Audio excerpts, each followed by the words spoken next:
the Studio Cuts podcast with Taylor with WRRV. This is the Studio Cuts podcast. Hey, it's Taylor from 92.7, 96.9 WRRV. And the Studio Cuts podcast is where we interview artists that were featured on Sunday Studio Cuts, our new music show on WRRV. Today, we're talking with Adrian of the Black Pumas, who you've seen perform at the presidential inauguration in January, the Grammys, and even heard on a Grey's Anatomy episode. You're based in Austin, Texas. Are you there right now? That's correct. Yes. What is it like with the no mask mandate and the 100% capacity in Texas now? Austin's always been kind of its own little bubble, to be totally honest. So it doesn't really feel that much different here because luckily the city has better leadership than we have at the state level. So it doesn't really feel that bad here, to be totally honest. It feels I think as a city we kept the mask mandate, and I don't know that we're at 100% capacity here. Okay, because we're in New York, so for when we heard that news, it was like groundbreaking. No, that's very Texas for you, but Austin is definitely its own little bubble.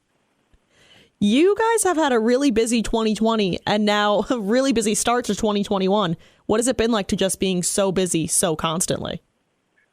It's on one hand, it's been amazing because I know that it's been kind of a hard time in general for the music industry. So it's not something we take for granted. The fact that, we were able to kind of sustain a little bit of a career through all this, which was not easy to do.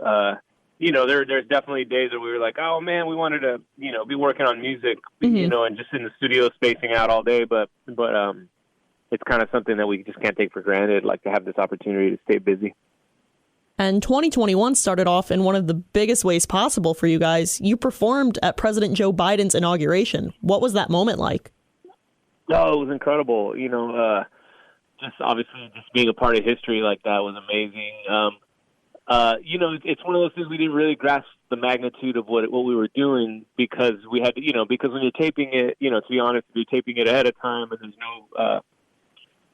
no audience there and it's kind of not happening in real time.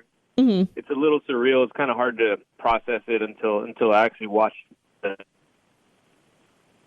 When it kind of hit me, what an incredible kind of historic thing to be a part of it was. And soon after the inauguration, one of your songs was featured in a Super Bowl ad for YouTube. What was it like hearing your song during the biggest sporting event of the year?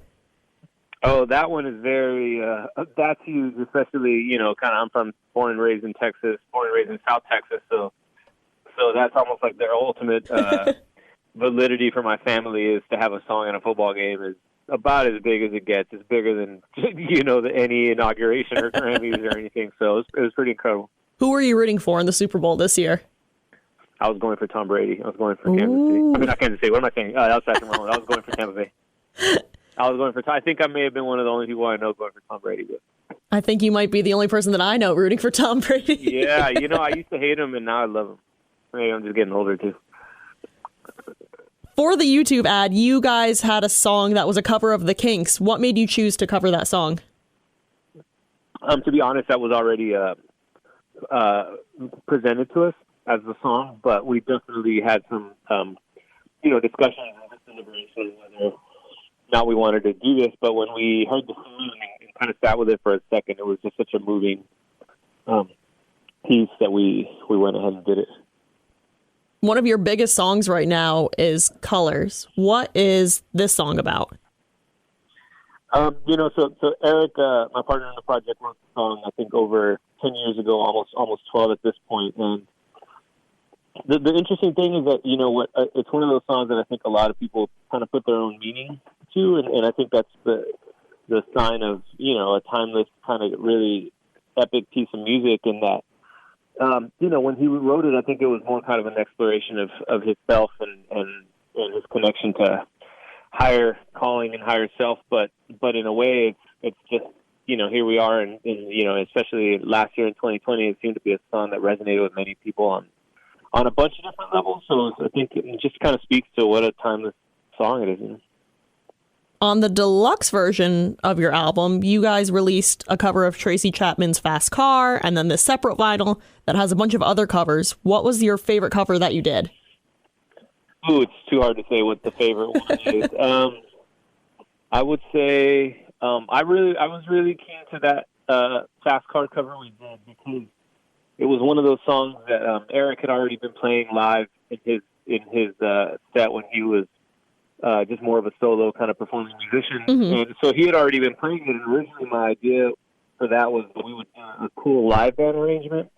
And we were about to get into that, but it just seemed so natural to hear him play it by himself. So I just joined on, light guitar accompaniment, and that's what the version you hear. And it's just so, it took such little effort, but it just felt so good. I know that you guys have been really busy, but is there any plans for new music this year? Oh, very much. I don't know, in terms of when the release of new music would be, it's kind of up to the powers that be and planning with a record label on all those kinds of details. But as far as us having new music this year done, yeah, we're very much in the process of working on it. I would imagine we would have a new album this year for sure. I don't know, in terms of when it would actually be released. There's just a lot of factors that go into that, but yeah, we very much have a lot of new music working on. Ooh, I love to hear that. Thank you. And I feel like the theme of this interview is how busy you guys have been. You were nominated for 3 Grammys this year. What did that feel like? Oh, it was totally surreal. It was pretty much, incredible. It's interesting because when you make the music that's not really, at least for us, what's not exactly what's going through our head is, oh man, we're doing this to get a Grammy or to, or whatnot. But it is a good validator because I do think, sometimes we're very much, came into some of those categories as the underdog. And I think we felt really proud that people were resonating with the music and also just being acknowledged, by institutions like that.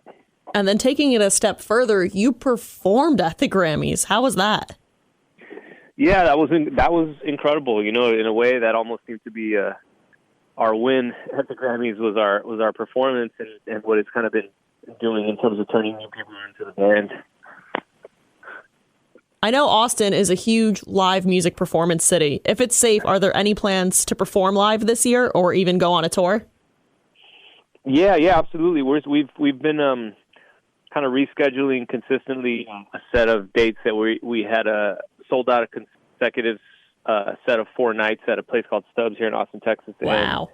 And I think we are really keeping fingers crossed that with the rate of vaccinations, particularly in this town, we would be able to pull them off in late May. Oh, I hope that can happen. All right. Yeah, let's do it. My last question for you. If someone were to come to your city, what is the one thing they need to do? If they came to our city, what is the one thing they need to do? Wear a mask.